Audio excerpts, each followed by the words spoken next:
कब्र में सबसे पहला सवाल ईमान का होता है, लेकिन ये वो शख्स था जिसने कब्र में पहला सवाल किया, क्या यहाँ पानी है? और जवाब में कब्र ने खामोशी दे दी। ये वाकया अरब के एक इलाके का है। एक शख्स था, नाम था सलीम। सलीम बज़ाहिर नेक था, नमाज पढ़ता था, रोजे रखता था, लोग उसे दीनदार समझते थे। लेकिन एक हकीकत ऐसी थी जो सिर्फ अल्लाह जानता था।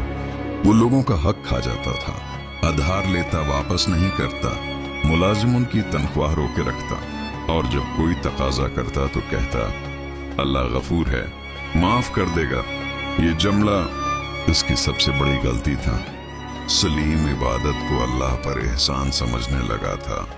दिल में सोचता था नमाज भी है, रोजा भी है, थोड़ा बहुत अगर लोगों का हक रह गया तो क्या फर्क पड़ता है? फर्क पड़ता है, लेकिन ये फर्क जिंदगी में महसूस नहीं होता, ये फर्क कब्र में महसूस होता है।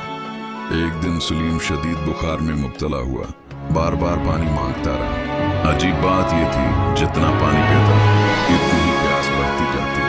रात के आखिरी पहर उसने बीवी से कहा, दिल घबरा रहा है, कुछ ठीक नहीं लग रहा। और फजर से पहले उसकी सांस टूट गई। लोग जमा हुए, कहने लगे नमाजी आदमी था, नेक था। किसी ने ये नहीं पूछा कि उसके जिम्मे कितने लोगों का हक था। कब्र खोदी गई, सलीम को उतारा गया, मट्टी डाल दी गई और सब वापस चले गए। जब कब्र में अंधेरा मुकम्मल हुआ तो सलीम की आंखें खुली, तंगी, दबाव, सांस रखने लगी। वो घबरा कर चीखा, पानी, मुझे पानी दो। कोई जवाब नहीं। फिर एक आवाज आई, वो पानी जो तुमने दुनिया में लोगों के हक के साथ पिया था, आज वो तुम पर हराम है। फिर सवाल शुरू हुए, रब कौन है? दीन क्या है? नबी कौन है? सलीम जानता था, लेकिन जबान साथ नहीं दे रही थी, क्योंकि इबादत मौजूद थी, लेकिन हुकूकुल इबाद गायब थे।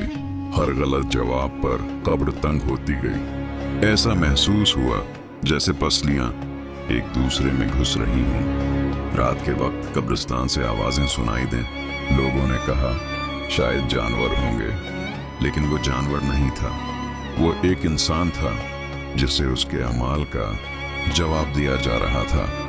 सुबह तक आवाजें बंद हो गईं, ऐसी खामोशी जैसे फैसला सुना दिया गया हो। बाद में एक बुजुर्ग ने कहा, नमाज अल्लाह का हक है और बंदों का हक। अल्लाह भी माफ नहीं करता जब तक बंदा खुद माफ ना करे।